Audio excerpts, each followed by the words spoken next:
तो I take you back to last Sunday. आप थोड़ा रिफ्लेक्ट कीजिए। लास्ट संडे को एक क्वेश्चन पूछा गया था प्राणायाम के बारे में।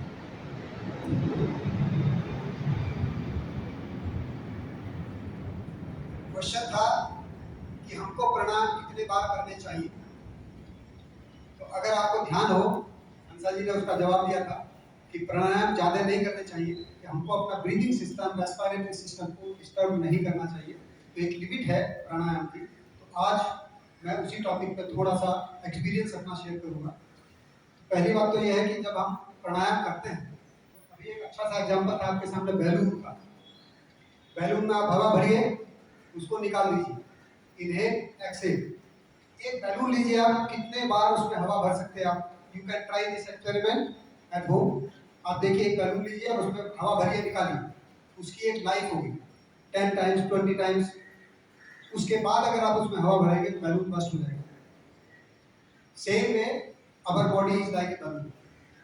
हम एक्सहेल करते हैं, इनहेल करते हैं, that is one breathing. Respiratory system हमारा है, अगर आप गूगल करके देखें या साइंटिफिक रिसर्च में कहीं भी आप किसी जर्नल में देखें, हमारी बॉडी 12 से 20 बार पर मिनट ब्रीथ करती है, हेल्दी बॉडी। अनहेल्दी है तो कुछ और डिस्टर्ब हो जाएगा, कम होगा या ज़्यादा होगा, बट हेल्दी पर्सन के लिए 12 से 20 बार तक ब्रीदिंग होता है। So if I take the example, ये हम एवरेज ले लें, 15 बार हमारी बॉडी अगर ब्रीथ करती है, तो 15 टाइम्स करने के बाद 1 मिनट में हम कितने बार ब्रीथ कर सकते हैं? 15 टाइम्स। 1 घंटे में कितने बार कर सकते हैं? About 900 times. ऐसे ही अगर हम कैलकुलेट करते जाएं तो एक साल के अंदर हम 78 लाख टाइम्स ब्रीथ करते हैं। एक लाइफ, अगर हम जैसे जानते हैं कि मेरी लाइफ 100 साल होनी चाहिए, तो ईश्वर ने मेरी बॉडी को ऐसा बनाया कि I can breathe 78 to 80 crore times in my life. उसके बाद मेरी बॉडी ब्रीथ नहीं कर सकती, क्योंकि उसकी कैपेसिटी उतनी है। तो we have to be capable of breathing 80 crore times if we want to survive for 100 years. तो अभी बात आती है कि हम कितना अपने आप कैपेबल कैसे करें। तो दूसरी बात यह है कि हमको अभी अपना जो ब्रीथिंग सिस्टम है उसको कम से कम डिस्टर्ब करें। तो इसके लिए जब मैंने योगा इंस्टीट्यूट ज्वाइन किया तो मैंने बहुत सारे बुक्स पढ़ी। मुझे यहाँ से 15 to 16 बुक्स दी गई थी, सारी बुक्स पढ़ी, एक बुक को छोड़ के जो मैंने पूरी नहीं पढ़ी है। बाकी सारी बुक्स मैंने पूरी पढ़ी और उसको पढ़ने के बाद मैंने जाना कि हमारे जो ब्रीथिंग सिस्टम है, श्री योगेंद्र जी ने 30 टाइम्स ब्रीथिंग बताया। आप प्राणायाम पर डे 30 टाइम्स कर सकते हैं, कोई लिमिट है, और शायद यही जान के उन्होंने लिमिट बताई होगी। उसके बाद जो प्राणायाम का सिस्टम उन्होंने बनाया, you can not do any pranayama any time anywhere, और एक सीक्वेंस आपका होना चाहिए प्राणायाम का। उस सीक्वेंस के बिना आप प्राणायाम करेंगे तो it may not be fruitful for you. तो पहला सीक्वेंस जैसे उन्होंने बताया कि बाहर लिस्ट लगी हुई, आप सब जानते हैं कि पहला इक्वल ब्रीदिंग का प्राणायाम। इक्वल ब्रीदिंग का आपको ध्यान नहीं रखना कि प्राणायाम आप पेट से कर रहे हैं कि चेस्ट से कर रहे हैं, ब्रीदिंग हो रही है आपकी क्या है, कुछ नहीं, आपको ध्यान नहीं देना। दूसरा प्राणायाम जैसा है आप इंटरकोस्टल ब्रीदिंग। तो नाउ यू आर मूविंग, पहला जगह पूरा प्राणायाम हो गया, now you moving to a particular area, यहाँ चेस्ट में इंटरकोस्टल ब्रीदिंग आप कर रहे हैं, देन लेविकुलर ब्रीदिंग आप कर रहे हैं। उसके बाद आप लेट के करते हैं डायफ्रामेटिक ब्रीदिंग। तो ये 4 प्राणायाम उन्होंने बनाया, एक सीक्वेंस है, एक के बाद दूसरा करना, आपको रैंडमली आप नहीं कर सकते कोई सा।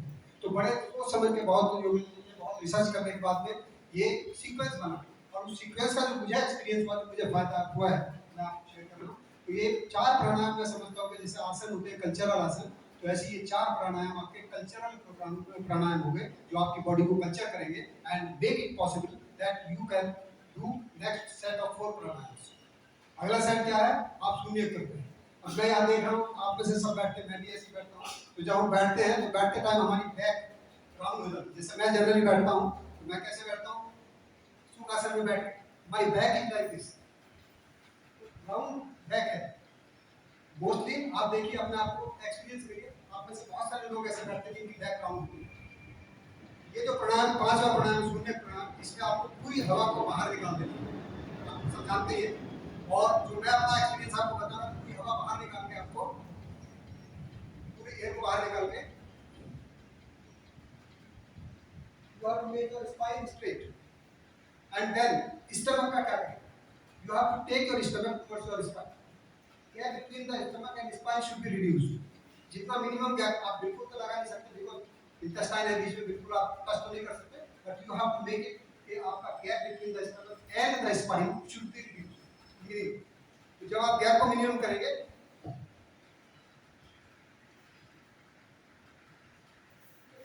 it will make your spine straight, it will help you making your spine straight।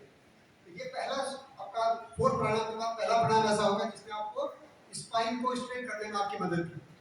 Next जब आप करते हैं तो पूरा इनहेल करते हैं, तो इनहेल में भी आपको ये ध्यान रखना है कि आपको पेट को फुलाना नहीं है, जैसा मैं करता हूँ, ये मेरा अपना एक्सपीरियंस है, I may be wrong madam. तो स्टमक को आपको फुलाना नहीं, you have to take it back.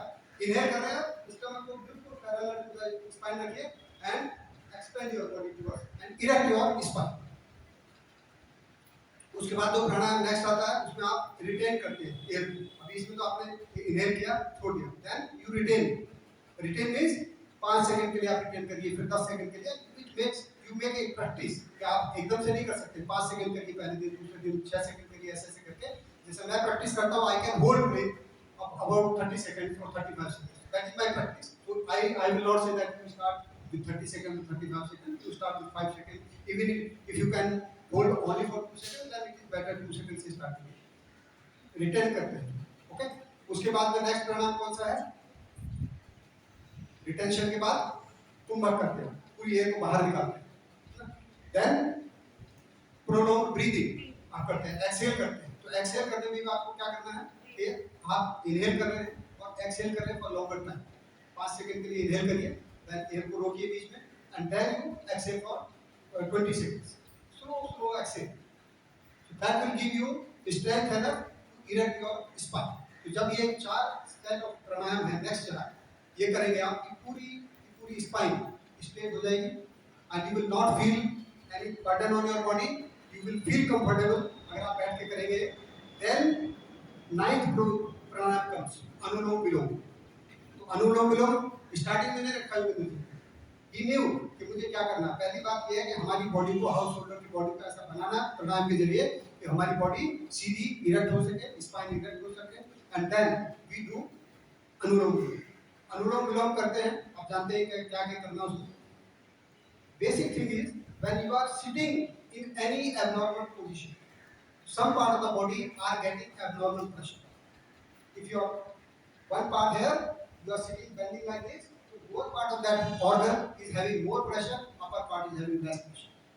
so to make comfortable all the organs comfortable inside your body, your spine has to be straight, and after your spine is straight, you can breathe properly, you can sit for longer time, and you can sit any ध्यान मुद्रा, like we do hati yoga। so last में आपको समाधि तक जाना है, तो धारणा ध्यान समाधि, तो आप ध्यान तक पहुंच सकते हैं। you can use maximum time sitting in that position। so this is the experience, like we say experiential science, yoga is experiential science।